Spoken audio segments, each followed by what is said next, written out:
बट्टा 2 5, यानी इसका भी sp3 हाइब्रिडाइज है। लेकिन यहाँ पे प्रॉब्लम क्या है, तो 4 ही बॉन्ड पेयर है, बॉन्ड पेयर केवल 4 ही है, और लोन पेयर क्या है 1 है। लोन पेयर कहाँ रहता है, एक बात जान लेते हैं हम लोग, लोन पेयर सेंट्रल एटम पे रहता है ना, तो उसके नजदीक में अगर दूसरा लोन पेयर भी रहेगा तो नजदीक आ गया, उसका रिपल्सन मैक्सिमम होगा।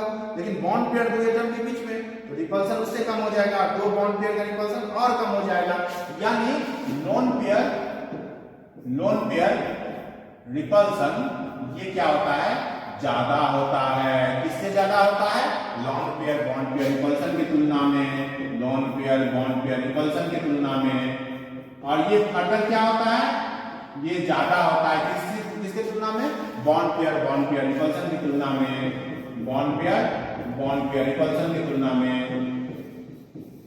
ओके, तो अब SF4 में लोन पेयर कहां रहेगा, लोन पेयर चूंकि सेंट्रल एटम पे रहता है, उसको ज्यादा जगह चाहिए, तो ज्यादा जगह कहां, इक्वेटोरियल पोजीशन पे। इक्वेटोरियल पोजीशन पे कहां है, 120 डिग्री का कोण ये बना रहा है, 120 डिग्री का कोण ये बना रहा है, तो मोर स्पेस हो गया।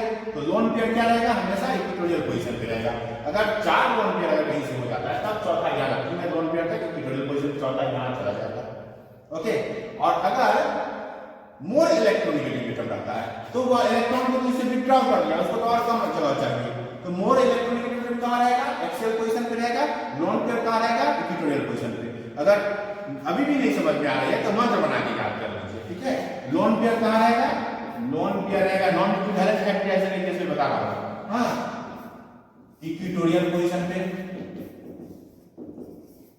और इक्विवेलेंट हाइब्रिडाइजेशन एक दूसरे का ट्रांस रहेगा लोन पेयर। बॉन्ड पेयर कहां है, मोर इलेक्ट्रोनेगेटिव एटम कहां रहेगा, मोर इलेक्ट्रोनेगेटिव एटम कहां रहेगा, एटम कहां रहेगा, एक्सियल पोजीशन पे। ये सब बेंट रूल का कंफ्यूजन है। ओके, तो यहां SF4 में लोन पेयर कहां रहेगा, लोन पेयर रहेगा S, F, ऐसे करते हैं एक इक्विटोरियल पोजीशन पे लोन पेयर, यहां क्लोरीन, यहां क्लोरीन, यहां क्लोरीन, यहां क्लोरीन। अब लोन पेयर रिपल्सन से कुछ ज्यादा होता है, क्या 180 डिग्री नहीं है, उससे कम बॉन्ड है कि 178 के आसपास, ये 120 नहीं है, 118 के आसपास हो जाएगा। तो ओवरऑल ऐसा स्ट्रक्चर हम लोग देखते हैं, बच्चे लोग झूला झूलते हैं इससे। सल्फर यहाँ पे एक, ये कौन सा क्लोरीन है, इक्वेटोरियल क्लोरीन है, ठीक है, और ये भी इक्वेटोरियल क्लोरीन है, ये एक्सियल क्लोरीन है, और ये भी एक्सियल क्लोरीन है, और यहाँ पे लोन पेयर, ठीक है। तो ये बच्चे लोग झूला झूलते हैं, यहाँ बैठ जाते हैं, ये ऊपर चला जाता है, फिर ये नीचे आते हैं, ये ऊपर चला जाता है, इसको सीसा होता है, सीसा। ओके, तो ये हो गया। Okay, clear. अब यहीं पे अगर मान लेते हैं PCl3F2 हो, तो दोनों क्लोरीन कहां जाएगा, यहाँ और यहाँ एक्सियल पे जाएगा। और PCl2F3 हो तो दो क्लोरीन तो एक्सियल पे चला जाएगा, तीसरा तो इक्वेटोरियल पे जाना ही पड़ेगा, और दोनों क्लोरीन यहीं रहेगा। क्लोरीन कभी भी अगर क्लोरीन भी और क्लोरीन भी हो तो क्लोरीन एक्सियल पे नहीं जाके इक्वेटोरियल पे जाएगा, क्लोरीन एक्सियल पे जाएगा, क्योंकि वह मोर इलेक्ट्रोनेगेटिव है, ठीक है। नॉर्मल चार्ज निकालना, इस इलेक्ट्रॉन को वर्चुअली क्या करते हैं हम लोग, दोनों को अपने अपने हिस्से का इलेक्ट्रॉन दे देते हैं। इस ऑक्सीजन के हिस्से में कितना इलेक्ट्रॉन आता है, 1 2 3 4 5 6 7, लेकिन ऑक्सीजन का बैलेंस इलेक्ट्रॉन कितना है, 6। यानी ओवरऑल देखा जाए तो एक इलेक्ट्रॉन का बेनिफिट हो गया, यानी -1 परमाणु चार्ज यहाँ होगा। इस ऑक्सीजन के हिस्से में कितना आता है, 7, 1 2 3 4 5 6 7, यानी एक इलेक्ट्रॉन का बेनिफिट है, परमाणु चार्ज यहाँ भी आ जाएगा।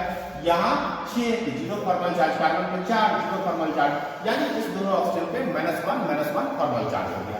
एक्चुअल स्ट्रक्चर जो होता है कार्बन आयन का ऐसा नहीं होता है। कैसा होता है एक्चुअल स्ट्रक्चर, इसके लिए हम लोग देखते हैं, ये है COOO -चार्ज, हम सारा लोन पेयर नहीं, केवल 2 लोन पेयर यहाँ पे लिखा रहे हैं।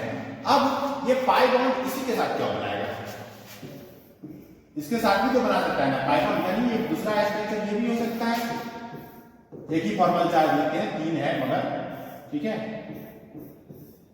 एक ही लिखते हैं क्योंकि एक ही की हमें जरूरत है, ठीक है। ओके, अब इसके साथ तो बन रहा है, तो यहां भी तो हो सकता है ना, CO O- और यहां पे डबल बॉन्ड हो। ओके, तो अब इसका एक्चुअल स्ट्रक्चर होगा that is between all three structure, इस तीनों स्ट्रक्चर के बीच का कुछ स्ट्रक्चर होगा इसका, ठीक है। तो एक्चुअल स्ट्रक्चर को रिजोनेंस हाइब्रिड कहते हैं, इस सब को कैनोनिकल फॉर्म या रिजोनेटिंग स्ट्रक्चर कहते हैं। यानी more than one Lewis dot structure can be written for a particular molecule, none of them are correct, they are called resonating structure या canonical form. Actual structure between all resonating structure, okay. तो resonating structure क्या होगा,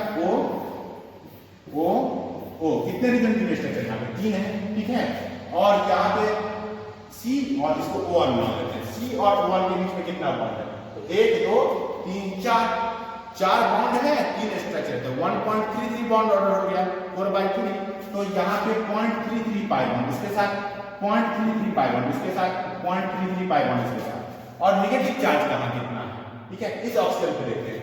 3 resonating structure है, उसमें 2 में negative charge है, तो overall क्या हो गया -2/3 यानी फॉर्मल चार्ज कार्बोनेट आयन का जो होता है -2/3 इस तीनों पे, ओके। तो ये sp2 का आप लोग देख लिए एग्जांपल। अब अगला एग्जांपल हम लोग देखते हैं, तो अगला एग्जांपल देखते हैं जैसे CH4 का, या 4 वैलेंस इलेक्ट्रॉन कार्बन का, और 4 हाइड्रोजन मोनोवैलेंट इलेक्ट्रॉन चार्ज जुड़ा हुआ है, तो 4 + 4/2 यानी 4 वैलेंस इलेक्ट्रॉन पेयर हाइब्रिडाइज हो जाएगा sp3, ओके, यानी टेट्राहेड्रल H, ओके, क्लियर। इसी तरीके से हम लोग ClO- ClO4- perchlorate ion that is super acid, अगर H+ यूज कर देगा तो कॉन्जुगेट बेस बन जाएगा, है ना। तो ये कॉन्जुगेट बेस है ClO4- परक्लोरिक एसिड का कॉन्जुगेट बेस है, ओके।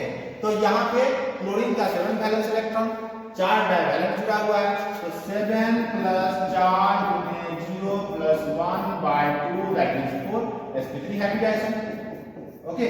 तो अब ये क्या हो जाएगा, Cl यहाँ पे ऑक्सीजन, यहाँ ऑक्सीजन टेट्राहेड्रल हो जाएगा ना, यहाँ ऑक्सीजन, यहाँ ऑक्सीजन, ओके।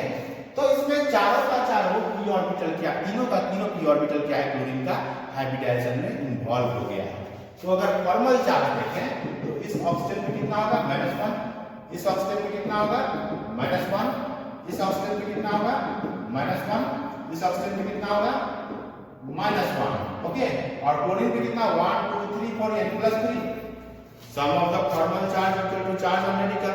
अब क्लोरीन के पास क्या है, वैकेंट d ऑर्बिटल में, और इसके पास p ऑर्बिटल फील्ड है। d ऑर्बिटल का शेप होता है ऐसा, p ऑर्बिटल का शेप होता है ऐसा, यानी 3d और 2p का पाई बॉन्डिंग सिमेट्री मैच करता है और बढ़िया पाई बॉन्ड बनता है इसके साथ, ठीक है। तो इसके साथ पाई बॉन्ड, इसके साथ पाई बॉन्ड, इसके साथ पाई बॉन्ड, इससे क्या होता है, पाई बॉन्ड अगर बनता है बैक डोनेशन से, इसका माइनस फॉर्मल चार्ज समाप्त, ठीक है, ओके। और क्लोरीन पे कोई फॉर्मल चार्ज नहीं रहेगा, और इस तीनों ऑक्सीजन पे भी कोई फॉर्मल चार्ज नहीं, और इस ऑक्सीजन पे -1 चार्ज। तो इसका भी रिजोनेंस हाइब्रिड हम लोग लिख सकते हैं, हाँ, यहाँ इसके साथ पाई बॉन्ड क्यों नहीं बन सकता है, इसके साथ ही क्यों बनेगा, तो इसका रिजोनेंस हाइब्रिड हम लोग एक लेविस डॉट स्ट्रक्चर दिया है, ठीक है।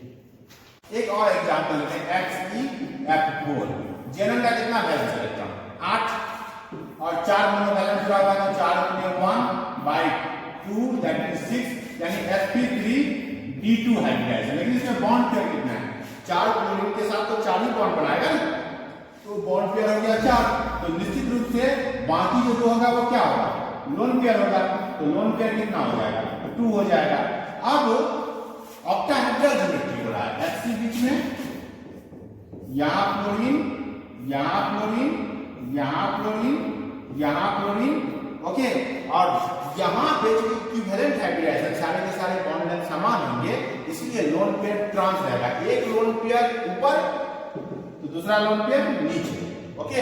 तो अभी हम लोगों ने देखा है सिंपल मॉलिक्यूल का स्ट्रक्चर लिखना। अभी आप लोगों के लिए होमवर्क, आप लोग आराम से घर पे इसका प्रैक्टिस कीजिए, अगर नहीं बनता है तो आप कमेंट में लिख सकते हैं, मैं बता दूंगा उसको। कुछ मॉलिक्यूल लिखे हैं जैसे CH4, CCl4, CHCl3, okay, H2CO, formal नहीं है ये, ओके।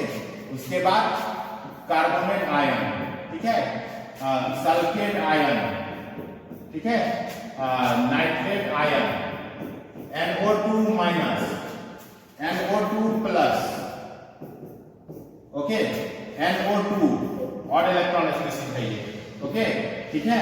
उसके बाद और देखते हैं हम लोग SF6, SF4, CO2 और कुछ I3 plus, I3 minus, okay. इतना ही एग्जाम्पल आप लोग घर पे बनाइए तो सिंपल मॉलिक्यूल का स्ट्रक्चर लिखना हो जाएगा, ठीक है। उस स्ट्रक्चर को देखिए, उसे देखने से क्या क्या फील करते हैं, इसमें क्या क्या सिमेट्री है, हाँ, उस चीजों को थोड़ा सा एनालाइज कीजिए, मॉलिक्यूल और उसकी खूबसूरती को देखने का कोशिश कीजिए। दुनिया बहुत खूबसूरत है, अगर देखना सीख जाइएगा तो मजा आ जाएगा। इसी के साथ आज इतना ही।